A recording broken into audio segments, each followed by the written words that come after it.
Hello guys, स्वागत है आपका हमारे यूट्यूब चैनल में। बात करें सीरियल सुहागन की, तो आने वाले ट्रैक में आपको दिखाने वाले हैं कि स्वरा कहती है कि अब परेशानी की जड़ को खत्म करना है, और वेदांत कहता है कि हमारी बहन की खुशियों से बढ़कर हमारी खुशियां भी नहीं है। ध्वनि कहती है कि तुम फिक्र मत करो, मैं यहाँ से चली जाऊंगी। वो कहते हैं ना कि सच्चा प्यार अधूरा रह जाता है, तो शायद हमें भी इस अधूरे प्यार के बिना ही रहना होगा। ध्वनि सोचती है कि तुम इस छोटी सी जीत को फतेह मान लो, क्योंकि जंग अभी बाकी है।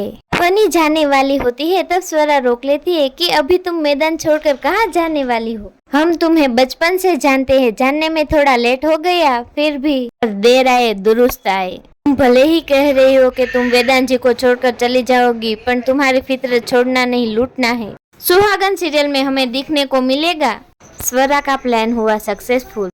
स्वरा और वेदांत के बीच ध्वनि अब नहीं आ पाएगी। जी हाँ दोस्तों, अब घर में फैसला हो चुका है, लेकिन ध्वनि और कोयल मिलकर जो चाल चल रही थी उसमें हो गई फेल। तो अब ध्वनि क्या करेगी? लेकिन क्या ध्वनि को घर से बाहर निकाल पाएंगे? जानने के लिए जुड़े रहे हमारे साथ हमारे चैनल माय टॉपिक में। अगर हमारी चैनल अच्छी लगे तो लाइक, शेयर और सब्सक्राइब करना ना भूलिएगा।